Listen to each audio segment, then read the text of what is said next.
In any case, give me a roll die again. Okay. 5. 5. Okay. A bit distracted by your urgent need to pee, you let a blade hit you right in the face. You lose 1 endurance point. You completely obliterate the wielder as well as several other people who were in the vicinity. Oh god, the poor guy probably got turned into shish kebab. That would actually be a hilarious thought. Lone Wolf just using the summer sweat like a goddamn club because there's already 2 bodies on it. What does a club have to do with cheese kebab? Well, he's using the shish kebab as a club because it's blunt. And yeah. Roll the die. I think the internet is celebrating Rana's joke. 5. Right.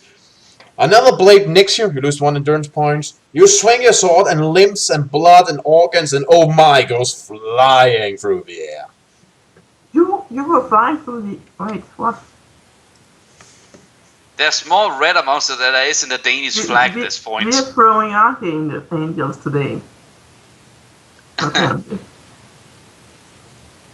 What? You said Michaels go flying through the air. Okay, so we're throwing archangels today. I said limbs and organs and blood, oh my, goes flying all over the place. Oh, so it's oh my as opposed to oh, yeah. Oh, Michaels, yeah, sorry. It's I think I need to go rinse my ear, too. Any case, what does the die say? 7. Right, and with one last swing, you leave 5 men standing for about a moment before they all tip over, or rather their torsos tip over. And then their legs follow. You know, it's sort of nice and surprising what Lone Wolf can do with a longsword that is essentially the same as a samurai can do with a katana. As the last of your attackers collapse at your feet, you turn and run headlong down the steep hill tracks. Arrows and spears whistle past on all sides as you endeavor to outrun the remaining ambushers. Though I imagine it's more out of a need to pee rather than actual fear of these people. Arrows and spears, by dint of luck and speed, Nathan and his group of court cavalry have survived the Eldonoran ambush with little injury and no loss of life. You see them in the distance, gathered in a group on the valley floor, and you wave to them to show that you're still alive. Immediately, Nathan gallops away from the troop and comes speeding up the track to your rescue. As he gets nearer, he slows his horse to allow you to leave astride its rump. Once aboard, he pulls his steed about and descends once more towards the valley floor, cheered on by his anxious men. "Follow me!" commands the Lord Constable as he gallops past his troops without slowing. You glance over your shoulder and see them spur their steeds forward, their faces set in expressions of grim determination. Upon entering the village, you note a number of frightened women and children who are huddled beside stone walls or lying beneath hay carts. Some are cradling the bodies of their dead menfolk who lie scattered in the fields nearby. Then you catch sight of a group of Eldonorans in the grounds of the abbey. All are laden with loot, yet even so there are some who are squabbling amongst themselves in an effort to grab an even bigger share of the booty. Nathan brings his steed to a halt and you both quickly dismount. As your feet touch the ground, you notice a drunken Eldonoran come lurching out of the doorway of a nearby cottage. He has a flagon of ale in one hand and a young woman with a crying baby in the other. Kill, kill, kill, kill, kill. He must have big hands. I don't care. Yeah, I don't think it's like he's carrying it. It's just like he's probably holding her by the scruff of her neck or something. Oh. He sees you, and in a moment of drunken panic, he drops the flagon and unsheathes a dagger from his belt. It is clear from his actions that he intends to stab the screaming child. Okay. He dies. Maybe we should stab him first. Do you wish to use Magi magic? Yeah. Or Kai Surge? Or your bow? Or none of those 3? Maybe Let's mind blast the fucker. Yeah. Okay. So. I'm a firing my mind laser. Using your discipline, you launch a concentrated burst of psychic energy at the drunken thug. What? The bow penetrates his mind and stuns him, causing him to freeze like a stone statue. Lose 1 endurance points. Totally worth it. Unfortunately, this temporary paralysis also prevents the young woman and the child from breaking free from his grasp. After a few At least moments... now he's frozen, so we can do something. Get closer. Yeah, He was frozen today! After a few moments, the thug emerges from his state of psychic shock in a murderous mood, and you're forced to draw your weapon and rush towards him in an effort to stop him before he can enact his revenge on his innocent captive's child. Okay, who brought the blender? Oh wait, we have the Sommersverd. Make use of that. So yeah, you're now finding the Eldenoran thug, who's drunk. Kill him. Moments before you reach him, he throws the young woman and her child to the ground, spins around to face you, his dagger held poised to slash at your throat. He strikes and you dodge his first clumsy blow with ease. As you're about to strike out for a second time, you raise your weapon and aim a scything blow at his head. Roll the die. 7. Did we at least get an ear? Yes, and an arm. Damn. I mean, he's still alive, but he's wailing like a kicked pig, and hurt and bleeding and stuff, and he's also going to try to stab you again, so roll the die.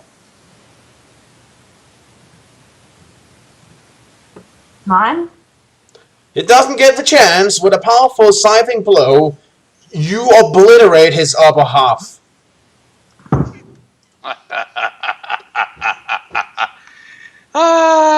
This is what makes this so much fun.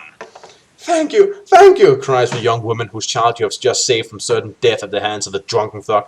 Sobbing with gratitude, she collapses at your feet. Gently, you lift her by the arm and assure her with kind words that her ordeal is over. She smiles, reassured, but her expression quickly changes when she spots something moving behind you. There he is, that cur Holkar, she spits. He's the murdering leader of these bandits. This chaos is his doing! Well, looks like there's more meat to cut. Anyway, there's a picture. Right, we are back from Givanir's toilet break. In any case, here's the picture. Oh. Don't tell me he's running around in the graveyard trying to find stuff from the dead. I don't know, or maybe he's just taking a shortcut. I don't know. He doesn't seem to care that this woman's pointing at him and everything. Well, you do not... No, what? Maybe he's trying to get to the triple bell under the roof over there. Well, that would be interesting. In any case, you turn to look at the object of her hatred and see a swarthy brigand dodging between the gravestones that line the abbey grounds. He has a sack full of loot slung over his shoulder, and he is hurrying towards his horse, which stands close by the abbey's perimeter wall. Determined not to let him escape, you rush across the road and into the grounds of the abbey to give chase.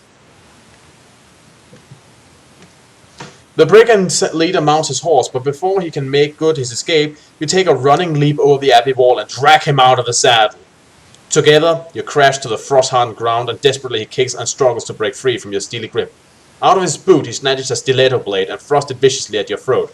You dodge your head aside, avoiding its razor-sharp tip, but in doing so you let the brigand slip out of your hands. He rolls away and begins to rise to his feet. But then he freezes, his eyes wide with fearful recognition as he stares at your face. Lone Wolf! He gasps, mortified as if he's confronting a ghost. Drop the dagger and surrender, you order, leveling your weapon at his head to reinforce your command. Swiftly, the brigand's expression changed from one of shock to one of sneering defiance. You'll never take me alive! He spits, and to your shocked surprise, he thrusts his dagger deep into his chest. Do you wish to use deliverance? And save his life? Well, he might have information since he's so eager to end himself, so yeah, let's use it. Although I am not one On a to... fucker like this? Why? Yeah, maybe he has something to hide. I mean, if he's so willing to commit suicide right then and there, he has something to hide. Just you watch me. I have my suspicions. Oh, then let's take a look at his hide. So you also for deliverance? Yeah, sure. It's not like we have a limit on how much we can use it or anything. Deliverance! You rush to the brigand's side and wrench the dagger from his chest. The wound is deep and you sense that it has penetrated his heart. He has only seconds to live. Calling upon your advanced healing skills, you cause the torn tissue of his heart wall to knit together sufficient enough to stem the bleeding. How do you know my name? You demand. Who sent you here? What is your purpose? The brigand tries to smile through his pain, and a trickle of crimson blood runs from the corner of his mouth. You're the reason I'm here, he whispers. I came here looking to finish you. I'm finished now. Luther will not be pleased. Then a fit of coughing reopens his punctured heart. With a final gurgling gasp, he expires in your arms. You get to your feet and look around at the devastation he and his men have brought to the sleepy village of Pine Peaks. Leaderless, the remaining brigands abandon their loot and flee to the wooded hills to rejoin the Confederates, those who attempt to ambush the troop when you first enter this valley. Nathan and his men have secured the village, and they are helping villagers to fight the fires, which are burning in several of the cottages. Great, so Mr. L has gone from using professional assassins to now hire local bandits or something like that. I had a feeling they were somehow connected. You help Nathan and the villagers to fight the fires which threatens to consume their humble homes, using your Magnican skill of Nexus to good effect, and when you have saved all you can, you summon the troops together to assess the situation. 6 brigands and 2 court cavalry troopers were killed during the brief fight to secure the village. The villagers themselves have lost 8 of their menfolk, with several others wounded and some missing. These are presumed to be hiding in the woods. They have retained most of their possessions, but the abbey have been gutted by the fire which Hulk and his fox started. Nathan conducts a burial for the slain villagers and his 2 men, during which he pledges the Queen of Elaine will be informed of what had happened here this day. Her Majesty will see that justice is done, he assures the tearful gathering of peasants. The bandit realm of Eldanor will be made to pay for this crime! After the burial, Lord Nathan gives to the village elder a weighty purse of silver loom and a horse which belonged to one of his slain men. It is a small token for the loss they have suffered, but one that is appreciated by the villagers. The other horse is given to you to replace the steed that was killed beneath you during the ambush on the road. It is the mid-afternoon when the troops resume the long journey east to Vanamore. During the ride, Lord Nathan voices his grave concern that Eldanoran bandits should be operating in the heart of his country. They have rarely dared to venture this far from home before. Although he does not say so, you sense that he knows the reason why. They have become so bold of late. They have been sent here to find and kill you. The road climbs out of the valley and zigzags its way through the forested hills to a high pass. Beyond this pass there stretches a wide expanse of lush grassland where herds of wild deer roam and graze freely. It is late in the afternoon when you catch sight of a procession approaching on the road ahead. Mostly they are men dressed in ragged brown robes, and one is carrying aloft a grimy banner which bears the image of a lightning bolt set upon a full moon. "Surely pilgrims," says Nathan dismissively. "They are wandering beggar monks who have taken a vow of poverty. Many in Gotham regard them as just a gang of scoundrels who pretend to be whole in order so they can fleece the foolish. I suggest we ignore them and press on." And there's a picture.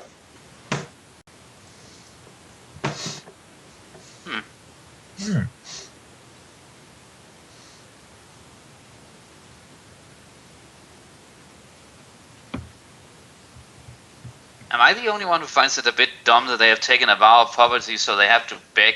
I mean, yeah. Well, that does happen sometimes, especially in groups that focus a lot on meditation or in rejecting worldly materials. Yeah.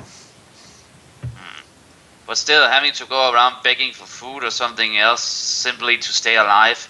Yeah, well, they rely upon the kindness of strangers. Well, that's a good or bad thing, it's a matter of perspective.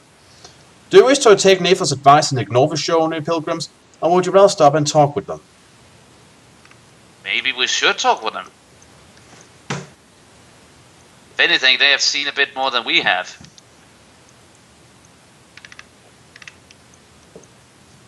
What do you see, Warlord? Fair enough. Your decision to stop and speak with the pilgrims clearly irritates the Lord Constable, but he bows to your authority and waits patiently for you to finish talking with them. You learn that this ragged group are on their way to Garthen. Their leader, a bearded wretch called Pospora, also tells you of a strange camp that he and his pilgrims discovered last night near a place on the road which he calls Red Rock. However, this information does not come cheaply. You are pressed by the pilgrims into making a donation to a dubious cause. You lose 5 gold crowns. Having satisfied your curiosity, you return to the troop and continue to ride east.